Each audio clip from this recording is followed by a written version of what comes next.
मामा वही वही अभी तक मेरा वही का वही बना हुआ है क्या? या मेरा छूटा है या मेरा कम हुआ है? तो जब शास्त्र ये कहता है, ये तत्वबोध में ये अहम की परिभाषा, मैं कौन? स्थूल सूक्ष्म कारण शरीर व्यतिरिक्तः अवस्था त्रय साक्षी पंचकोशा विलक्षणः चिदानंद स्वरूपः सन यह तिष्ठति स आत्मा। ये तो शास्त्र का हो गया।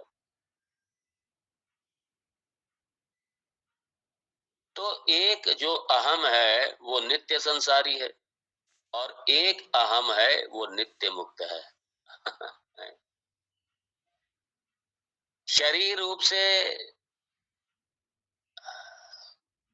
मन बुद्धि रूप से जो अहंकार है, जो मैं है, जो अहम है, वो ये नित्य संसारी रहेगा, क्योंकि ये हमेशा कर्म से जुड़ा रहेगा। कर्म इसके अकाउंट में रहेंगे, प्रारब्ध भी रहेगा, संचित भी रहेगा, आगामी भी रहेगा, सब रहेंगे। और दूसरा है नित्य असंसारी, वो जो अहम आत्म रूप से है, जो साक्षी रूप से है, वो है नित्य असंसारी। उसके लिए कोई कर्म नहीं है, क्योंकि करता ही नहीं है। वो जब करता नहीं है तो भोगता भी नहीं है, न कर्म है न कर्म का फल है, इसलिए न जन्म है न मरण है उसके लिए। वो नित्य है। न जायते म्रियते वा कदाचित नायं भूत्वा भविता वा न भूयः अजो नित्य शाश्वतोऽयं पुराणः न हन्यते हन्यमाने शरीरे। वो ये साक्षी रूप से वो अहम, साक्षी रूप से वह आत्मा, नित्य असंसारी, नित्य मुक्त, नित्य मुक्त। इसलिए जितना जितना अहंकार, अहंकार मतलब अहम बुद्धि इस तन में जितना जितना ये गहरी होगी, पावरफुल बनेगी, उतना ही संसार मजबूत बनेगा। और जितना जितना आत्मा, ये अहम आत्मा, अहम साक्षी आत्मा, ये जितना जितना डोमिनेट करेगी मुझ पर ये बुद्धि, उतना ही उतना मैं असंसारी रहूंगा, मैं संसार से मुक्त होऊंगा। हम ये नहीं कह सकते कि हम दोनों का ही पोषण कर लें। दोनों का पोषण करेंगे तो कहीं के नहीं रहेंगे, संसारी ही रहेंगे। इसलिए आत्म भाव प्रबलीकरणम अहंकार भाव दुर्बलीकरणम, ये हमारा वेदांत में यदि हम हैं तो हमारा ये सिद्धांत होना चाहिए। आत्म भाव प्रबलीकरणम अहंकार भाव दुर्बलीकरणम, इसका दुर्बल होना चाहिए। ये अहंकार जो है ये ये कम से कम होना चाहिए, दुर्बल होना चाहिए। इसलिए जब वैदिक कर्म जब करते हैं, जब अनुष्ठान करते हैं, कोई भी पूजा भी करते हैं, पूजा मतलब ये भी अनुष्ठान है। कुछ भी करते हैं तो हम लोग अपना गोत्र है, संकल्प लेते हैं पुत्र पौत्र आदि के लिए, धन प्राप्ति के लिए। तो इससे क्या होता है, इससे अहंकार हमारा दृढ़ होता है, हमारा ममकार अहंकार दृढ़ होता है और इससे हमारा संसार दृढ़ होता है। लेकिन जब यही कर्म है, हमारे चित्त शुद्ध्यर्थम, चित्त शुद्ध्यर्थम हो जाते हैं, हम पूजा कर रहे हैं किसके लिए? ईश्वर प्रीत्यर्थम, चित्त शुद्ध्यर्थम, तो हमारा उससे अहंकार हमारा क्या होता है? दुर्बल होता जाता है, दुर्बल होता जाता है उससे। तो इसीलिए ये जो भगवान ने 7वें श्लोक से लेकर के जो 10वें श्लोक तक जो भगवान ने पूरा स्पष्ट किया कि अज्ञान निवृत्ति, कौन सा अज्ञान? मेरे अपने स्वयं का अज्ञान, मेरे स्वयं का अज्ञान, परमात्मा का अज्ञान, जब तक ये निवृत्ति नहीं होगी तब तक मुक्ति नहीं है। और इसकी निवृत्ति के लिए इसीलिए वेदांत साधन इसका, और वेदांत साधना के लिए है हमारा इंटरनल संन्यास, हमारा जगत से विरक्ति, संसार से विरक्ति, वैराग्यम। और क्योंकि अहंकार से फिर ये सारा इस शुरुआत वहीं से हो जाती है। पहले अविद्या, फिर अहंकार, फिर अहंकार के बाद में फिर ये मिस्टेक, गलती, फिर उसके बाद में काम, काम के बाद में कर्म, कर्म के बाद में पुण्य पाप, उसके बाद में फिर पुनर्जन्म, पुनर्मरण, यही लगा रहता है और यही सारा दुख बना रहता है हमारा। तो मूल जो अज्ञान है उसके लिए, जो मूल अज्ञान है उसकी निवृत्ति के लिए ज्ञान है।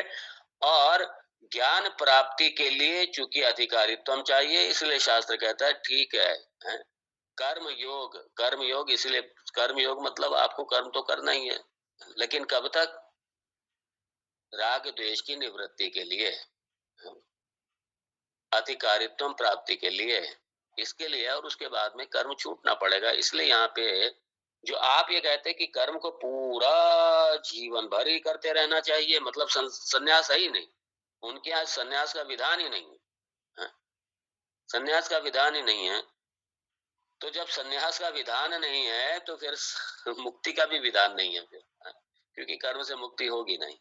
हाँ, कर्म से आपके लोग सुधरते चले जाएंगे, आप बड़े अच्छे अच्छे लोकों में जाएंगे, स्वर्ग में जाएंगे, देवलोक में जाएंगे, भगवान के लोक में जाएंगे, भगवान के साथ आनंद करेंगे, उसके बाद में लौट के फिर वापस आ जाएंगे, उससे मुक्ति नहीं है। तो एक समय तक तो कर्म करना है, लेकिन उसके बाद में फिर ये बाधा है, ये फिर है। इसलिए भगवान कहते हैं कि कर्म जो है वो अधिक, जो आपने ये कहा, जो तर्क दिया कि यावत जीवम सुखम जीवेत, ये अग्निहोत्रम कुर्यात, तो ये सिर्फ उसके लिए है जो गृहस्थ में है। क्योंकि आप देखिए ना, भोजन की उपयोगिता कब तक है? जब तक आपकी भूख शांत ना हो जाए तब तक भोजन की उपयोगिता है। तो जहां आपकी भूख शांत हो गई वहां फिर भोजन की उपयोगिता नहीं है, फिर तो भोजन बर्डन हो जाएगा। आपकी भूख शांत हो गई, खाते रहिए तो बर्डन हो जाएगा, आपके रोग का कारण हो जाएगा। इसलिए कर्म की ठीक एक आवश्यकता थी, अपने दायित्व था, अपना धर्म था, निभाना था, निभा लिया। अब उसके बाद में थोड़ी अब उसे लगे रहो उसके पीछे, इसलिए छोड़ना पड़ेगा उसको। और जब चित्त शुद्ध हो गए, विरक्त हो गए, साधन चतुष्टय संपन्न अधिकारी हो गए, फिर उसके बाद में कर्म मिनिमम ही रह जाते हैं बस। बड़े बड़े यज्ञ अनुष्ठान और ये वो सब, ये सब नहीं रह जाता।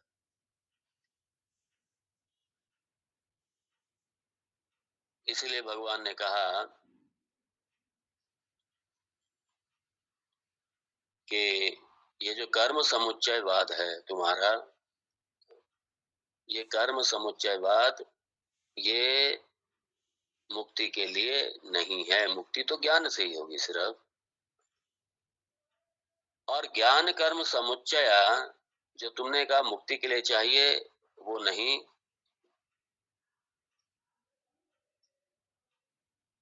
और इसलिए ज्ञानात एव तो कैवल्यम, इसलिए जो शास्त्र ने जो कहा है नित्य नैमित्तिक कर्म, काम्य कर्म, निषिद्ध कर्म, प्रायश्चित कर्म, ये जो वेद ने जो कर्मों का जो आज्ञा दी हुई है, ये सन्यासी के लिए नहीं है, ये सन्यासी के लिए नहीं। सन्यासी इसलिए एक बार जब इसमें आ गए तो जो मिनिमम है बस ठीक है वही करना है, करिए वो।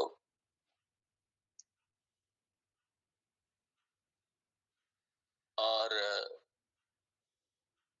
ये जो कर्म का हेतु है अज्ञान,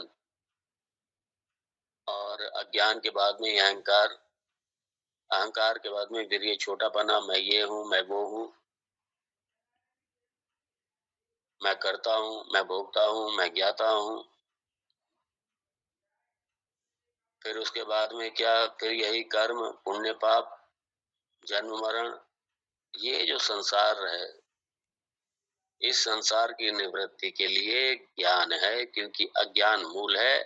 अज्ञान की निवृत्ति कर्म या उपासना से नहीं होती। हाँ, कर्म और उपासना से आप अधिकारी बनेंगे, अधिकारित्व मिलेगा, भगवान की कृपा मिलेगी, आशीर्वाद मिलेगा। आपका ये जो क्षमा दमा षटक संपत्ति है, आपकी ये मजबूत होगी। आपके संसार से आसक्ति हटेगी। जितना जितना प्रेम भगवान की तरफ बढ़ेगा, उतना उतना संसार से छूटेगा, और जितना जितना संसार से प्रेम बढ़ेगा, उतना उतना भगवान से छूटेगा। इसलिए ज्ञानात एव तो कैवल्यम, ज्ञान से अज्ञान की जब तक निवृत्ति नहीं होगी, तब तक मुक्ति नहीं है। तुम्हारे कर्म से मुक्ति नहीं है। यहाँ पे भगवान इसी को आगे बढ़ाएंगे, हम लोग भी देखेंगे अगले श्लोकों में धीरे धीरे। तो केचित वदन्ति इति वितर्कवादिनः तत् अपि असदृष्ट विरोध कारणात्। ये थोड़ा मैंने अभी इसका श्लोक का पूरा अर्थ नहीं बताया आपको। एक आपको क्या है श्लोक में, इसका उद्देश्य क्या है इस आगे के प्रकरण में, बस वो थोड़ा सा मैं उसकी तरफ आपको अच्छे से संकेत किया, वो सब बताया है इसी श्लोक में सब बताया गया, अगले श्लोक में ही बताया गया है। लेकिन एक हमने सोचा पहले विजन आपके पास पहले इन श्लोकों का आ जाए, उसके बाद में फिर इन श्लोकों के शब्दार्थ भी बाद में स्पष्ट करेंगे। समय की सीमा है और समय तो पूरा ही हो गया, पता ही नहीं चलता 1 घंटा कहाँ चला गया। मैं सबके प्रति मंगल कामना करता हूँ, भगवान से प्रार्थना करता हूँ, यहाँ भगवान महादेव ज्योतिर्लिंग के रूप में पधारे हुए मां नर्मदा मैया, भगवान शंकराचार्य, सभी महापुरुष, सभी संत, सबको प्रणाम करते हुए ओम तत्सत। ओम पूर्णमदः पूर्णमिदं पूर्णात् पूर्णमुदच्यते पूर्णस्य पूर्णमादाय पूर्णमेवावशिष्यते। ओम शांति शांति शांति। ओम श्री गुरुभ्यो नमः। हरि ओम। ओम जय कृष्ण स्वामी जी। जय श्री कृष्ण। ओम नमो नारायण। स्वामी जी प्रणाम करते हैं। नमो नारायण। नमो नारायण। सबको जय श्री कृष्ण। सबको जय श्री सादर प्रणाम स्वामी जी। जय श्री कृष्ण। जय श्री कृष्ण। जय श्री कृष्ण। राम स्वामी ओम नमो नारायण। स्वामी जी नमो नारायण। स्वामी जी जो गीता जयंती आपके जो 22 तारीख को है, तो उसमें कोई एक सब्जेक्ट रखना है गीता में, ज्ञान योग है जनरल जो जो जिस पे बोलना चाहे देख लेंगे उसके तो असल में गीता ही तो चल रही है, ये भी तो गीता ही चल रही है। हाँ, ये भी गीता ना शाम को कर देंगे 1-2 घंटे। नहीं, इसी को कंटिन्यू करेंगे, उसमें क्या इसी को। चलो अच्छा, शाम को जो हम करते हैं गीता जयंती समारोह, 2-4 स्वामी जी आते हैं उसमें शाम वाले में। अच्छा, गीता जयंती के लिए खाली। अच्छा, श्लोक या कुछ रखना शाम के लिए, मतलब उस दिन आधे घंटे के लिए देख लेंगे बताओ।